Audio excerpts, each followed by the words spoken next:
मी राहणारा म्हणजे विदर्भामधला यवतमाळ जिल्ह्यामध्ये उमरखेड तालुका झालेला आहे. त्या तालुक्यामध्ये एक जिंडाळा नावाचा एक तांडा आहे.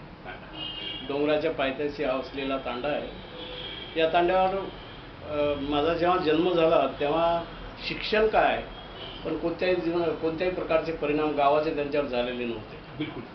तांडा आपलं भलं आपलं काम भलं अशा पद्धतीचा तो तांडा होता. तर त्या तांड्यातून शाळाच नसल्यामुळे शिक्षणाचा प्रश्नच नाही. तर माझे मामा दुसऱ्या गावामध्ये उमरखेड तालुक्यामध्येच राहत होते. त्यांचं गाव आणि शाळा जवळ होती. मग मामाला वाटलं की याला इथं शाळा वगैरे नाही आहेत, आपण याला गावाकडे घेऊन जावं. म्हणून मामाच्या गावाला मी लहानपणामध्ये शिकण्याकरता आलो. आणि आमचा पारंपरिक धंदा म्हणजे काय की माझ्या घरामध्ये माझ्या वडिलांना मी काम करताना कधी बघितलं नाही. एक तर छोट्या मोठ्या चोऱ्या करायच्या, मग पोटासाठी मग कसं चोरणं, अमकं चोरणं, तमकं चोरणं. आणि त्याचा जोडधंदा म्हणजे हातभट्टी, दारूची भट्टी पाडणं आणि छोट्या मोठ्या चोऱ्या करून जीवन जगणं. उत्पन्नाचं साधन काहीच त्या काळामध्ये शेती वगैरे काही शेती वगैरे काही नव्हती. अशा पद्धतीनं उदरनिर्वाहाचं आमचं साधन होतं. त्यामुळे दारूचा व्यवसाय, हातभट्टीचा व्यवसाय, छोट्या मोठ्या चोऱ्या करून कसं तरी तांडे जगत होते. बऱ्याच लोकांना जमीन होत्या पण माझ्या घरामध्ये काही जमीन वगैरे नव्हती. मग मी तरोड्याला आलो आणि तिथे मग तरोड्याला तांडा आणि गाव लागून असल्यामुळे तिथे माझ्या शाळेत माझं शिक्षण झालं. मामाच्या घरी शिक्षण झालं. मामाचं काय नाव होतं सर? कनिराम हरलाल जाधव म्हणून आहे ते. तर तिथं माझं शिक्षण झालं. 3री पर्यंत शिक्षण झालं. मग मोठा झालो थोडासा. मग वडिलांना वाटलं की हे कशाला शिकवायला, याला कामाचं जमाचं आहे, मोठा झाला पाटलाकडे साधारण ठेवून देऊन जरा असं, म्हणजे आपल्याला मदत तरी होईल. म्हणून वडील मग 3रीमध्ये असताना 3रीत परीक्षा दिल्यानंतर मला घेऊन आले आणि मग पाटलाच्याकडे सालाने राहण्याकरता घेऊन गेले. ते पाटील फार चांगले होते आमचे. पाटील मला बघितलं आणि म्हणे, अरे भजन्या, माझ्या वडिलांचं नाव भजन्या, अरे काय याला दारू पाडायचं शिकवायला आणि हे करायला, पोरगं चांगला आहे, शिकायला याला शाळेत टाक म्हणे. आणि शिकेले. आणि माझं पोरगं बी शाळेत चाललं म्हणे इकडे सुकळीला, तर त्याच्याबरोबर तू टाक शाळेत. तर मग तिथून आल्यानंतर मग आम्ही 4थीच्या शाळेमध्ये सुकळी दुसऱ्या गावाला गेलो. तिथं 4थी मी पास झालो. 4थी पास झाल्यानंतर साधारणतः कुठलं साल होतं सर? हे असेल बा 57 म्हणजे 55 53-54चा काळ असेल हा. 4थी पास झाल्यानंतर इकडं आलं. इकडे आल्यानंतर मग पाटलाकडे सालानी त्यांनी काय ठेवलं नाही मला. मग शाळेत जाऊ लागलो आणि मग बापाला मदत करणं. हातभट्टी मला चांगली हातभट्टी काढता येते. अच्छा. चांगली सुंदर हातभट्टी काढता येते, दारू काढता येते. आणि मग ती दारू काढायची आणि मग विकण्याचा धंदा करायचा. मग 4थी पास झाल्यानंतर माझ्या वडिलांनी मग सगळ्या तांड्याला दारू पाजली फुकट. अच्छा. मुलगा पास झाला, 4थी पास झाला. आमच्या खानदानामध्ये त्या पहिलाच मी असेल शिकलेला. पहिलं अक्षरामध्ये माझंच झालं असेल. मोतीराज भजनू राठोडे पहिल्यानेच प्रिंट झाला असेल. त्याच्या अगोदर आमच्या ह्याच्यामध्ये काही नव्हतं. खूप दारू पाजली. दारू पाजल्यानंतर म्हणजे तुला आता पोलीस करतो, म्हणजे चोरी करणार म्हणजे भीती पोलिसाची, दारू पाडणार म्हणजे भीती पोलिसाची. ते तुला म्हणाला कसंही करून पोलीस करतो. मग त्यांनी बुधवारचा बाजारात उमरखेडमध्ये गेले आणि ते खाकीचे ड्रेस घेऊन आले मला. पोलीसचा ड्रेस वगैरे घेऊन गेले. अशा पद्धतीनं मग 4थीतून मग उमरखेडला आलो. उमरखेड आमचं तांडा म्हणजे 8-10 किलोमीटर, 5-6 किलोमीटर. मग रोज येणं जाणं. तिथे उमरखेडमध्ये मी हायस्कूलमध्ये प्रवेश घेतला. शाळेत यायचं, दप्तरामध्ये 2 शिशा दारू सोबत येताना. इकडे येऊन बाबांनी माझ्या वडिलांना जिथं सांगितलेलं आहे त्यांच्या घरात दारू देऊन टाकायची, त्यांचे पैसे घ्यायचे आणि मग शाळा करायची. जमलं तर शाळा, नाही तर पैसाच आपला कशा शाळा मिळणार, काय करणार, शिकून काय मिळणार आहे. म्हणून मग दररोजचा हा कार्यक्रम असायचा सर. जाणं येणं, दारू आणणं, विकणं. आलेल्या पैशातून तिथून मोह घ्यायचे काही. उमरखेडच्या बाजारातून मोह गुळ घेतला की चालले आपल्या. अशा पद्धतीनं सगळं माझं शिक्षण झालं पूर्ण मॅट्रिकपर्यंत. अशा याच्यामध्ये गेलो. मॅट्रिक पास झाल्यानंतर मग मॅट्रिक कुठे पास झालं? उमरखेडला पास झालो. गव्हर्नमेंट हायस्कूलमध्ये उमरखेडला पास झालो. आणि मग मॅट्रिक पास झाल्यानंतर आता करायचं काय. मग माझ्या सोबत बरेच दलित मंडळी होती उमरखेडची, माझे क्लासमेट मित्र. नाव काही सांगायचं? एक धुळदज म्हणून नावाचा होता, एक रोकडे म्हणून होता, एक शिवाजी लोखंडे म्हणून होता. सगळे दलित जाती आमचे म्हणजे खाणं पिणं दारू येणं जाणं म्हणजे दलित जाती आमच्या अस्पृश्यता नावाचा काही प्रकार नाही नाही काही एकदम पूर्ण नव्हतं. प्लेन. आमचं काही तसं अस्पृश्यता वगैरे काही पाळत नव्हतं आम्ही. आमच्या तांड्यामध्ये कधी पाळायचं नाही आणि आम्ही कधी पाळलं नाही ते. आमच्या घरी दलिताचे पोरं यायचे, खायचे प्यायचे, दारू मारू अमकं तर मी वाड्यात घेऊन जायचं असे संबंध होते. त्यांनी मला सांगितलं मोत्रास तू काय करतो? मी म्हणलं यार आता काय करा, मॅट्रिकचं झालं. अरे म्हणे बाबासाहेबांनी कॉलेज उघडलं म्हणे तिथे औरंगाबादला आणि तिथं सगळ्याला खाणं पिणं फुकट आहे म्हणे. तुला खाणं पिणं फुकट आहे काय? शिक्षणाचं सोड, म्हणजे आपल्याला आपलं पोट भरते की नाही हेच बघायचं. तर ते म्हणले नाही नाही म्हणे चल म्हणे तुला आम्ही घेऊन जातो म्हणले. आपलं बाबासाहेबांचं हे आहे. मग इकडे तिकडे अमकं तमकं विचार केला, बाबाला याला समजावून सांगितलं. तर जायला पैसे नाही, कसं काय करायचं? 100-200 रुपये त्या काळात पाहिजे होते. मग मी तरोड्याला कळलं माझ्या मामांना, आम्ही मॅट्रिक पास झालो. तरोड्याला आलो. तरोड्याला पाटील फार चांगले होते, देवराव पाटील. ते म्हणजे मॅट्रिक पास झाला. अरे बापरे म्हणे पोरगं काय बाबा म्हणे. पण मामा सांगितलं माझं जायला काही नाही म्हणे, कसं काय जावं तिकडं शिकायला चाललेलं आहे. ठीक आहे तिकडे मग हे घ्या म्हणे 10 रुपये माझे. त्यांनी 10 रुपये दिले. 1000 रुपये झालं त्यावेळेस. त्यावेळेस 10 रुपये दिले आणि माझ्या मामा सांगितलं सगळ्याच्या शावकाराकडे गावात सगळ्याला घेऊन जा. आणि मग मी माझे मामा म्हणजे वर्गणीच केली गावाला मी. तर 110 रुपये झाले समजा. झाले. 110 रुपये त्या गावाने आम्हाला वर्गणी करून दिली पोराला शिक्षणाकरता वगैरे. तिथून आलो. मग आल्यानंतर मग माझ्या तांड्यामध्ये मी काही लोकांनी, मग माझ्या तांड्यातल्या देवराव पाटलांनी याने थोडी मदत केली. 210 रुपये काहीतरी माझे जमा झाले. 210 रुपये झाले. मग आता आपण काही हरकत नाही म्हणून होता. मग आम्ही निघालो. धुळदज, मी, लोखंडे आणि रोकडे हे आम्ही 3-4 मित्र मग औरंगाबादला आलो. आल्यानंतर मिलिंद कॉलेजमध्ये प्रवेश घेतला. म्हणजे मिलिंद कॉलेजचा विद्यार्थी मी पहिला. तिथं आल्यानंतर प्रवेश घेतला. प्रवेश घेतल्यानंतर नुकतंच ते PUC सुरू झालेलं होतं आणि नुकतंच RP नाथ आलेले होते प्राचार्य. तिथं फॉर्म वगैरे भरला, आमका भरला तमका भरला. मग सांगितलं अरे नाही म्हणे बंजाराला स्कॉलरशिप नाही मिळत म्हणे, इथं दलिताला आदिवासीला स्कॉलरशिप मिळते म्हणे. आता मी तर प्रवेश घेतला, आपल्याला म्हटलं मिळत. त्यावेळेला नव्हती ना स्कॉलरशिप, नव्हती शिष्यवृत्ती नव्हतीच बंजारांना. सेलुका सेटूट आपणाची मिळायची. मग तिथं आल्यानंतर मग अरे मग तो प्रश्नच झाला. मग काय प्रॉब्लेमच झाला. मग काय वापस जावं की काय करावं? लोकांचे पैसे आणले, वर्गणी केली, सगळं चमत्कार दिसू लागला आपल्याला. मग चला आता काय मरावं की जावं असं आलं मनस्थितीमध्ये. मग ते धुळदज म्हणून माझा मित्र होता. तर ते म्हणे यार मित्रात म्हणे तुझा नंबर नाही लागला, चाला म्हणे मी तुला पोचतो, मला स्कॉलरशिप मिळते म्हणे, आपण दोघंही त्याच्यात राहू. पण तिकडे आता जाऊ नको म्हणे, वापस जायचं. कारण तुझ्या तांड्याला काय वाटेल, आम्ही तुला आणलेलं आहे, बाबासाहेबांच्या नावावर तू आलेला आहे, लोक तिकडे बदनामी होईल आपली, तू काही कर म्हणे, आपण दोघंही स्कॉलरशिपमध्ये आपण हे करू. मला ठीक आहे. मग थोडा आधार मिळाला. दुसऱ्या रोजी काय झालं, RP नाथकडे गेलो मी. साहेब म्हटलं मला काही बंजाराला काही स्कॉलरशिप वगैरे नाही, माझे सर्टिफिकेट वगैरे देऊन टाका मला. अरे अरे असं काय करतो, मला मार्क वगैरे बरेच मिळाले होते मला कसं तरी, सेकंड असतात काहीतरी पास समजा बरे होते. आणि नवीन कॉलेज उघडल्यामुळे ते पोरंही पाहिजे होते त्यांना. तर ते म्हणे तिथं बंजारा बोर्डिंग आहे म्हणे औरंगाबादमध्ये, शंकरशिव मामाचं, तिथं जा म्हणे, माझं नाव सांग म्हणे, तिथे राहायची काही व्यवस्था होऊन जाईल. मग मी इकडे आलो, मामाकडे आलो. मग मामाला विचारलं. मामा म्हणले बाई ते 4थी ते मॅट्रिकपर्यंत बोर्डिंग आहे म्हणे, मॅट्रिकच्या पोरांना जेवायला मिळत नाही, राहायलाही मिळत नाही. अडचण आली. मग धुळदज सकाळी काय म्हणला, मुद्राज म्हणला म्हणे सर आपण साला मिलिटरीत भरती होऊ म्हणे. काय करायचं, शिकून म्हणजे शिकून पोटाचाच प्रश्न मिटत नाही, प्राध्यापक व्हायचं नाही, काही व्हायचं नाही, कुठतरी नोकरी लागली, काहीतरी पोट भरून खायचं. काही बाबासाहेब, शाहू, फुले, आंबेडकर काही माहीत नाही, काही घेणं नाही, देणं नाही, काही घेणंच नाही ना कोणाचीच, वाचनाचं काही नाही. मग ते म्हणजे मिलिटरीत जाऊ. दुसऱ्या वेळेस मग छावणी तिथंच होतं. मग मिलिंदमध्ये आम्ही पेट्या ठेवल्या होत्या, तिथून आम्ही दोघं गेलो.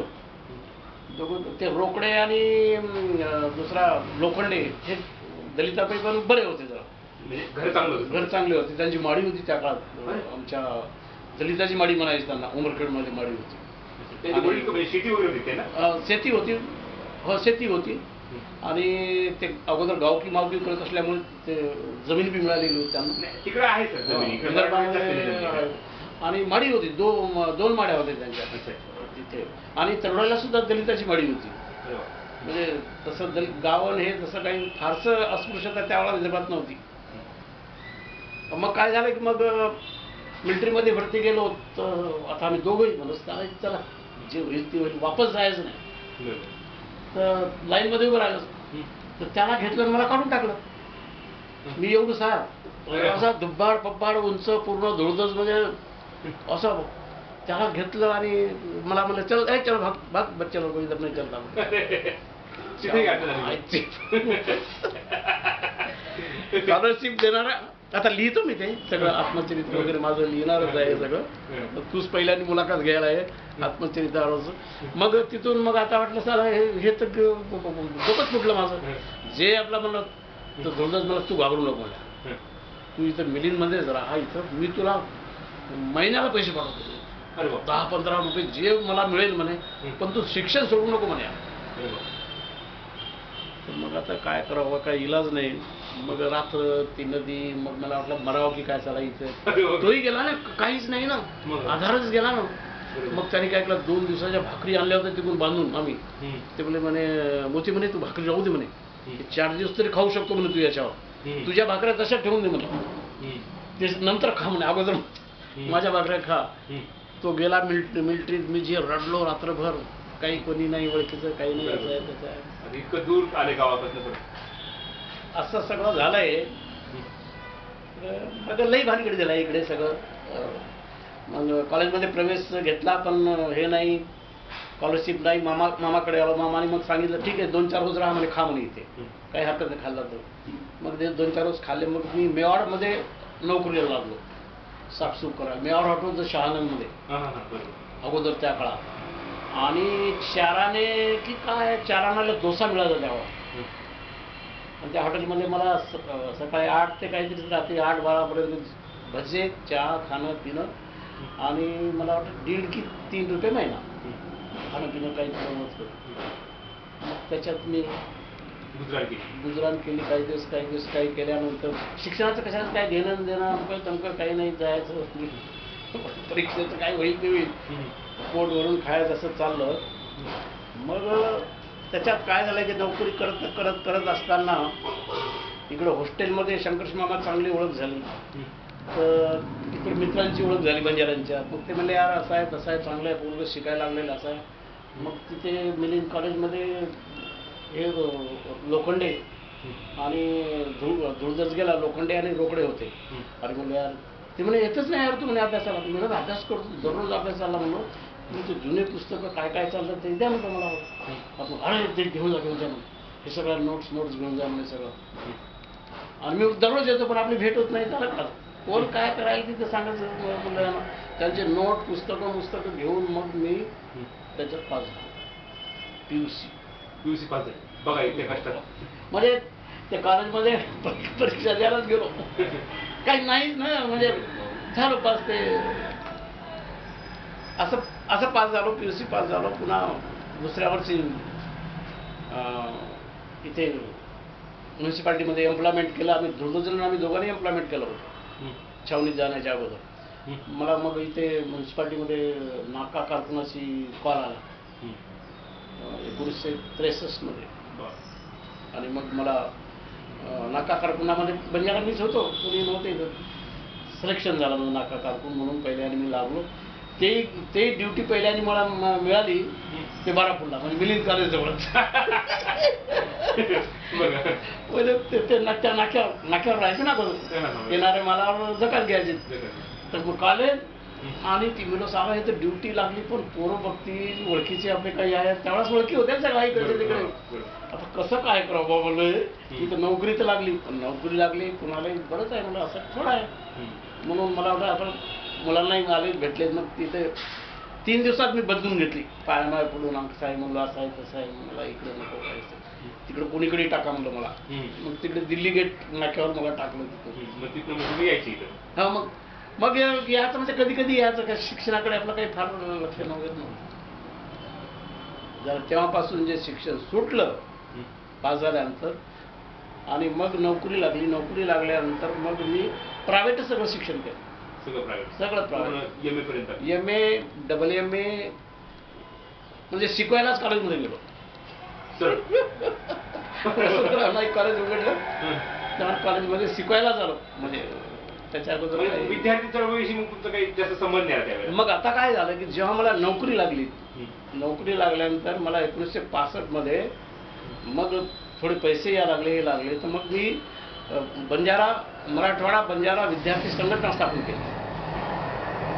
1965 मध्ये आल्यानंतर संघटना स्थापन केली आणि सांगितलं कोणतेही मुलं आजूबाजूचे येत असतील बंजाऱ्यांचे त्यांना मार्गदर्शन करायचं. या कॉलेजमध्ये प्रवेश घे, त्या कॉलेजमध्ये घे, विषय कोणते घ्यायचे, काय कोणते घ्यायचे, आणि माझ्या खोलीमध्ये ते सगळं थांबायचं. असं एक संघटना वगैरे पहिल्यांदा विद्यार्थी संघटना स्थापन केली. विद्यार्थ्यांची संघटना स्थापन केल्यानंतर मिलींचं माझं जाणं येणं अमकं तमकं होतंच, चालूच होतं. आणि मग मला भाषण ऐकायचं आणि वाचायचा नाद होताच. तर भाषणं असे आले पेपरमध्ये काही ते तिकडे जायचं मग मिलींमध्ये. कोणाकोणाची भाषणं आहे, MB चिटणीस सर असतील, वानखेडे सर असतील, मग त्या काळामध्ये यंदी फडके वगैरे यायचे. बाबासाहेब सांगायचे. मिळत आहे बाबासाहेब कोण आहे काहीच माहीत नाही. ती एक घटना सांगितली नाही. माझ्या कॉलेजमध्ये 1956ची घटना आहे. मी 6वी 7वीत होतो त्यावेळा. वाघमारे सर होते आम्हाला JB. ते आम्हाला इंग्रजी शिकवायचे. आणि बाबासाहेब ज्यावेळी वाढले त्यावेळी सकाळी ते शाळेत आले. आम्ही पोरं बोललो, ते येऊन रडायला लागले. शिकवायचं सोडून रडायला लागले जोर जोरात. अरे बाप काय झालं काय. त्याला कोणी विचारणार नाही काही नाही.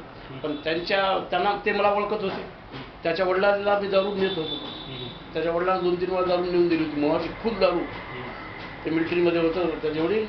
तर त्याच्याकरता त्यांचं घर माहीत मला यार म्हणून त्याचं म्हातारा मारला भाऊ बातमीला बोलवायचा. मी असा विचार केला. तितक्यात घंटी वाजली, डंटन सगळी सुटी. काहीच नाही.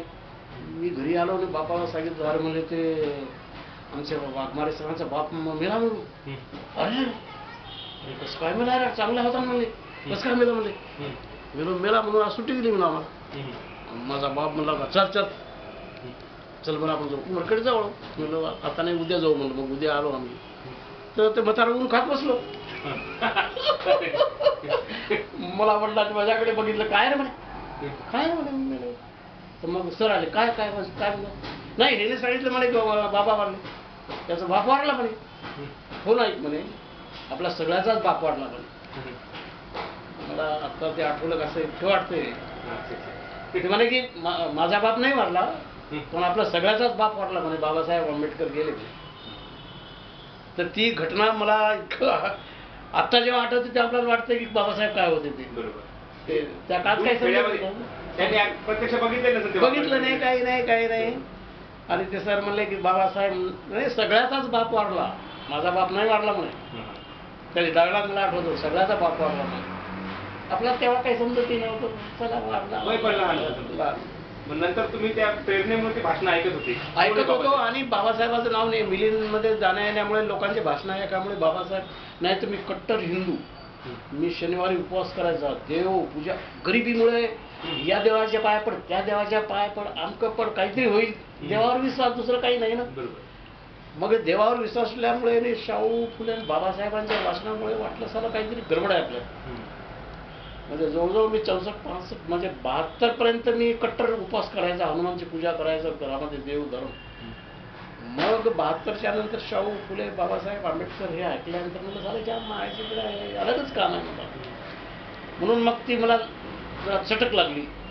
शाहू फुलेंचे ते बाबासाहेबांचे भाषण ते आपल्याला त्रासन गरिबी नासन तसन महार मागण हे ते माझ्या डोक्यात भनकलं झालं. म्हणलं आपण बी हे वाचलं पाहिजे आणि यांच्या नदी लागता कामा नाही. महाभारत रामायण काही पूजा देव धर्म ते सुपारी हनुमान होता त्यावेळा इथं म्हणून ते म्हणजे त्या परिसरानेच माझ्यावर थोडासा परिणाम केला. आणि वाचन करून आंबे करून मग मी 1972 मध्ये कट्टर आंबेडकरी विचार झाला. मग अविनाश डोळस, प्रकाश सिरस्टार्ट ही जी मंडळी होती सगळी आमची दलित युवक आघाडीमध्ये मग मी दलित युवक आघाडी जॉईन केली सहभागी द्यायचा. सहभाग तीच झालं. दलित आघाडीमध्ये गेल्यानंतर मग मी बंजारा आघाडी स्थापन केली. ते म्हणे की बंजारा इकडे येणार नाही, काय थोडंसं वाद होताच ना. बरोबर. हा, ते महार आहेत, आपण लमानी आहोत. अस्पृश्यतेचा प्रॉब्लेम होता त्याच्यामध्ये.